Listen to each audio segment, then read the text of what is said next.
Alright, so I'm here at the Ozark Mountain Long Rifles Winter Rendezvous, and they're gonna have a shooting competition later, but there's a lot of cool stuff where they set up, like the old mountain men, they set up and camped overnight and got up and cooked breakfast and did all kinds of interesting stuff. They got some stuff laying out on blankets and stuff so that they can you know, sell wares and stuff like old school pots and pans and forks and stuff. By the way, old school forks, they had 3 prongs in them, or 2 prongs, but they never had 4 prongs on them.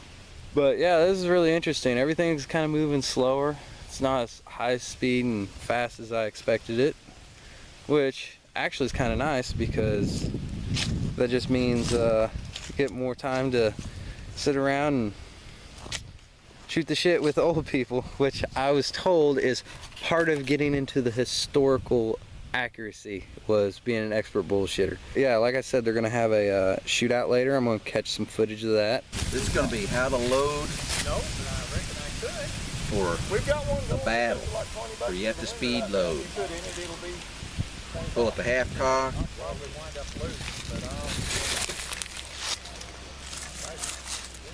Put a little powder in the pan. Close the pan. Dump the powder down the barrel. The ball's in here. That's a paper cartridge. Run that home. And a person who's really good at this can load 3 times in a minute. Fire.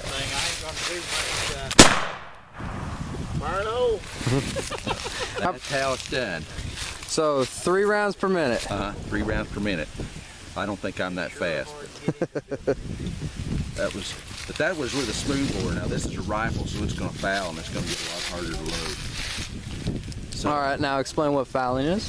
Fouling is, you got rifling in here, and a smooth bore, it doesn't have the grooves cut in the barrel, so the fouling is going to be less and it's going to be easier to shove the ball down the barrel. So after 2 shots, this is going to get harder to get the ball down the barrel, so the more I shoot, the slower it's going to get the load. I might have to take time to swab out, but most of the time this would have been used in a sniper situation, so you'd be taking your time and you'd be shooting a patched ball.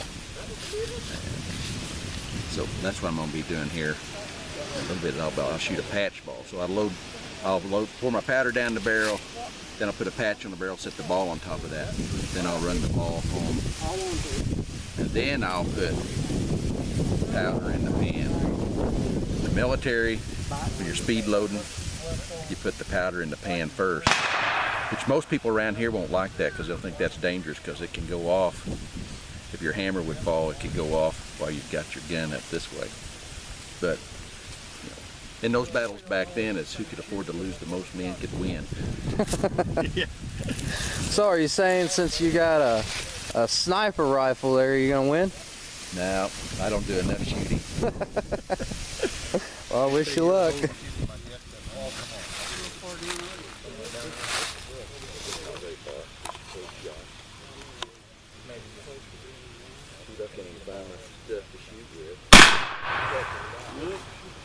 you get her, Donnie? Nope. It wouldn't be fair. It's like warm with hot ashes. Oh, we can see that one. Have a cotton out. I hate the big one. Just like everybody else, that's it. Like you do, Roger.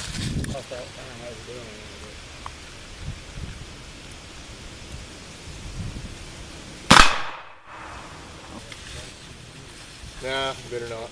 I'd hate to cheat. I'm waiting for you to get up there. I've already been up there. I lost out. Good God Almighty. Shake it more than the I don't think that You hit that thing so hard it knocked the whole ringmaker loose. First started shooting with 150, and I've cut it down because I'm just using the loads I had for shooting blanks in New Orleans, which is 90. Went off. All right, on to the next one.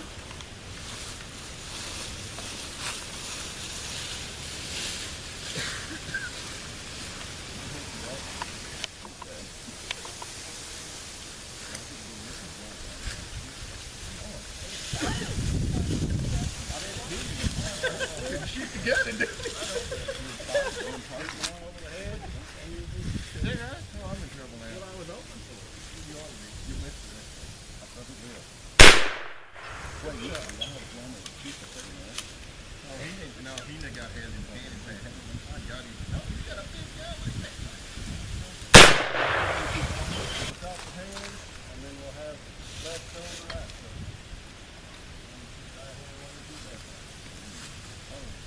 Oh, that left. You gonna make the flintlock guys do that? Yep. For real while I can get nerves taken up.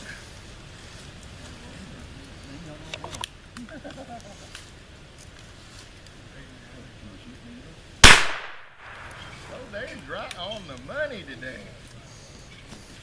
Wonder we ain't got a fire going. We need to keep an eye on that too, you know, we'll sit there good, yeah, it'll get hot down in there. Woo! You about knocked it over. Golly, that thing's a cannon. You knocked the whole thing. I did knock that one over one time, but you can't cardboard.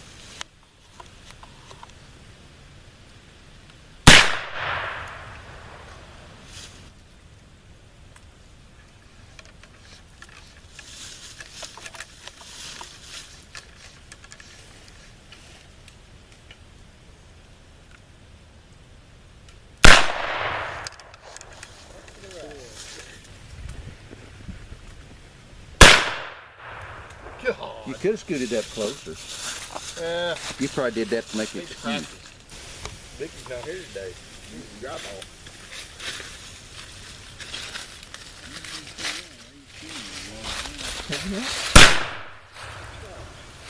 Golly. So found out a couple things. Apparently, you can shoot a black powder rifle and split the ball in an axe head and hit 2 clay pigeons at the same time. So, all those people out there that seen like X-Men or any of those movies where somebody cuts a bullet in half, it was done over 100 years ago. Oh, you got it out? No. No. Oh, they whole rifle. Oh. Okay, boss. I think you hit high in the back right beside Dawn's shot. They win. All right.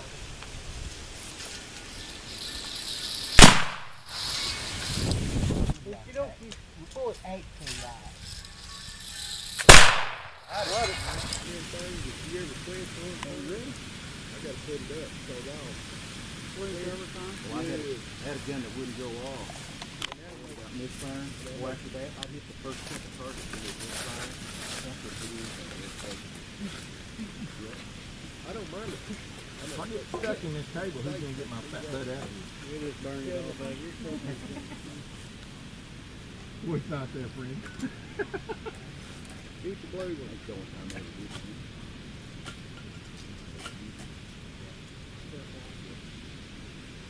The one I sold to a kid, I traded to a kid.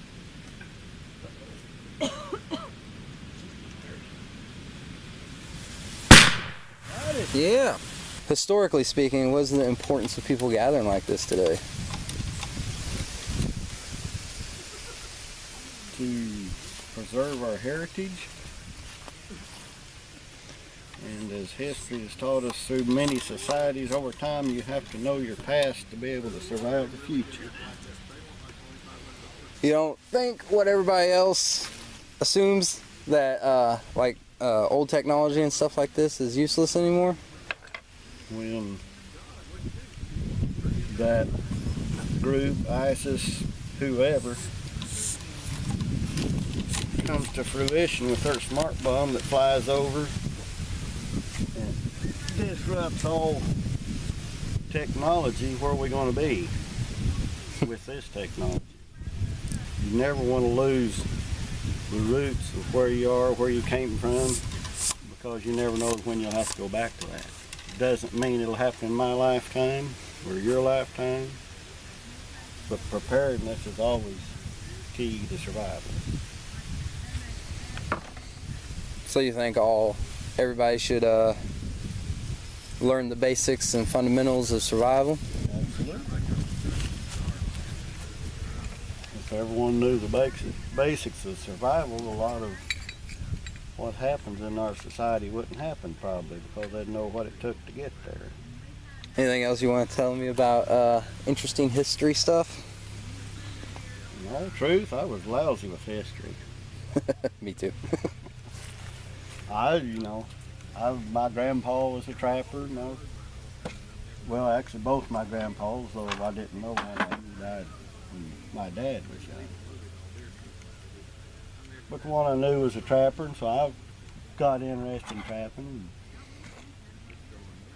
kind of enjoyed that, and my heart kind of went back to wishing I would have had the opportunity to be a mountain man and be a trapper and go west, and so I was kind of poised for that type of attitude before I even knew this club existed. So you ever take your kids or grandkids out camping like this? Yes, me and my grandson have already been out here, not with the group, but we come out one time, camped here, just for learning, and we have 3 grandkids by our oldest boy who live here locally, and they're going to plan on starting to bring them this May to camp. Well, that was interesting. Found out a lot of interesting stuff about old time living, and they did not have it easy. There was a statistic I heard today about how what was it? For every 10 men that went to live in the mountains, 6 of them died. So that right there is a pretty for sure testament on how hard mountain life was, or mountain men living was. A lot of older and wiser people than me, and a lot of fun shooting. A lot of, like I said earlier, a lot of bullshitting, and even the women weren't immune to telling a tall tale. But it was really friendly, and if I ever get a chance to go back again, I guess I will, because never turn down a chance to learn something new. But definitely a long day, and but it was definitely worth it. Anyways, thanks for watching.